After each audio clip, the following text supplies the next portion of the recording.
Sudhakar Desai, the CEO of Imami Agrotech and the president of Indian Vegetable Oil Producers Association, is joining us on the show. Mr. Desai, it's a pleasure having you, and we look forward to your perspective on this because it's a changing landscape, as it were, when it comes to edible oils and how the Indian market, which has always been a high demand for edible oils, is now changing track, as it were, and showing a preference for rice bran. Traditionally, India has been one of the biggest importers of vegetable oils, Mr. Desai, and now there has been this edible oil shortage because of supply disruptions, because of the war in Ukraine, because of this kind of shortage now. We're seeing that shift towards rice bran. So how natural, in your opinion, is this shift? And what is prompting this choice among consumers, in your opinion? Do you think it will sustain? Yes, thank you very much. Before I come to rice bran oil, I think I want to definitely tell a good news. In the month of June, the prices of edible oil, global prices, have retrieved a lot. In fact, there has been almost a panic selling on all across the commodities. Post US Fed increase in the interest rates, you have seen many commodities on the downtrend. Let me just tell you that soybean oil, which was selling at $1,800, is now $1,400 C&F India. Palm oil, which has gone as high as $1,900, has become $1,250 to $1,300, which is a good retracement of 20 to 22%. And sun oil, which you mentioned, has started trickling down. It has touched a peak of $2,100 C&F. Now it is about $1,850 to $1,900 C&F India. So as far as consumers is concerned, I think there is a good relief that is going to come in the next 30, 40 days. Definitely, prices have cooled off, number one.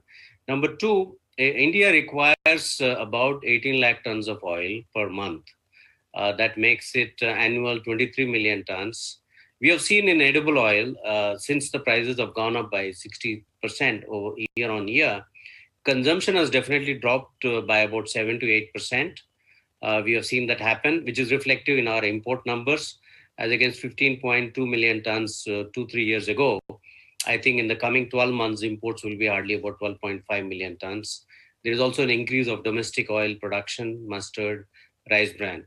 Now coming back to rice bran oil, out of 18 lakh tons, rice bran would be about 1 lakh tons per month. Most of it goes into frying. It has replaced palm oil because, as you know, Indonesian ban on palm oil, which has been much talked about, has been relaxed in the last 1 month. And now you would be surprised to know that the Indonesian concern today has moved from the consumers to the farmers because the prices have really dropped. Yes. So that's a good news. So as far as we are concerned, palm oil is now easily available from Indonesia. During the time when it was not there, industry imported from Thailand and Malaysia. Yes. So there is a shift, right? I mean, it is a changing environment, Mr. Desai, and there is no doubt, even as we consider the changes in prices, that we do live in inflationary times. Plus, India has always been a very price-sensitive market. Just a moment ago, we heard the management of HUL tell us that small tinkering with prices does not really help. It doesn't help manufacturers. It doesn't help consumers.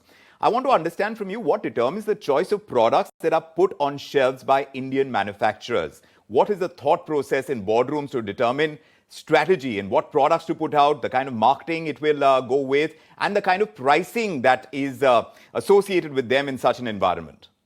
I just make it simple. I think there are popular and economic brands which are very price aggressive. Then there are niche products, niche brands in the country. For example, we have launched rice bran oil about 2-3 years ago as healthy and tasty, simply because rice bran oil is a very unique oil with oryzanol content. The dark color that you see of rice bran oil is indicative of oryzanol, which has got a very high oxidative properties, and also it is very good it's a good frying medium. So during the time when palm oil was not available, which we spoke about, supply chain disruption from sun oil, Ukraine, and also palm oil from Indonesia, I think it is the mustard and the rice bran which has come to the rescue of the Indian supply in these times. I think we have got a good mustard oil and a decent availability of rice bran oil. We have a lot of institutional customers for namkeen and biscuits, the frying part of which is a very large, nearly 35-40% of the total consumption of 23 million tons. I think they all moved to rice bran oil also. And there is also, apart from 1.3 million tons availability, it has also got huge scope. India being one of the largest producer of rice bran, Yes. which is going to be governments. We had a few meetings with the government also. Right. The focus in the coming up National Oilseed Mission is going to be domestic oils. I'm sure rice bran also will be definitely one of them in terms of impetus. But Mr. Desai, what I find a little confusing over here is the fact that rice bran is this byproduct that we get in rice milling, like we were telling our viewers.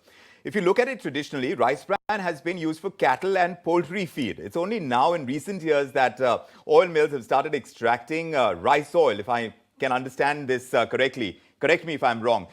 And this apparently has health benefits. You mentioned it yourself. It lowers cholesterol. I believe it has antioxidative properties. Still, how do you explain the fact that rice bran is more expensive than rival oils? We are talking about a premium of around 25% over rival oil. So is pricing playing out as a mere function of demand and supply? Is that where it is? Not really. I think in case we look at rice bran oil priced at 140, 150 rupees, at least we do, as against palm oil and soybean oil and sunflower oil, it is very competitive.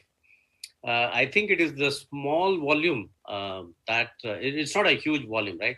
In case we sell, let's say 30-40,000 tons of oil branded, rice bran will be hardly about 2 to 3,000 tons. So it is the whole lot of little bit of advertisement cost, because it takes a lot of money to educate customers into a new product line like this. But I think it is at least we see it as not really 25% premium. It's about probably 10% premium because of the cost involved in rice bran. It's a very competitively priced oil. So who are the main beneficiaries then? Because this is a lifestyle shift that we're talking about among consumers. The real question is, will inflation spur more consumption shifts? You must have observed trends in inflationary times in India. Which were the biggest changes in consumption patterns that you yourself have seen in earlier cycles where we've seen prices rise? See, the prices, the storm in the frying pan has started ever since the Indonesia has banned exports and ever since the Ukraine crisis has come in, both of which are slightly easing down. We saw consumption shift big time from palm oil to mustard oil and from palm oil to soybean oil, and both domestic and imported oil. On the institutional side, like I said, it has shifted to rice bran oil. I think during COVID also we have seen a lot of changes from Horeca demand shifting to household, which is partially good because it meant more consumer pack sales as against the bulk pack options. So I think at the center of all this has been consumer. The choices are more towards healthy, high immunity oil. In fact, you'll be surprised to know the reason why the mustard oil sales, branded and overall, including the trigger for the farmer and production, has flared up because it is believed that it's very good for immunity against COVID. This looked upon as a very healthy oil. So I think people have shifted to healthy options, and people on the lower segment have shifted to the most economic oil, which is palm oil and rice bran oil at the bulk side, and whatever is cheapest. And all these shifts have happened because palm oil traditionally, which has been cheap for a period of 3-4 months, it was not really that cheap. It was competitive with other oils. But like I said, in the month of June now, palm oil is again back to its $200 or let's say 10 to 15 rupees a kilo, Yes. cheaper than other oils. So Right. I think normalcy is getting restored even in the consumption. Well, we'll see how these price shifts really change consumption patterns in India. But traditionally, when prices do rise, there are these shifts that do take place, sometimes for the better, and which you're saying is the case when it comes to a choice like rice bran. We'll have to see how this plays out, Mr. Desai. Thank you very much for joining us with your perspective. Please like and subscribe IVPA channel.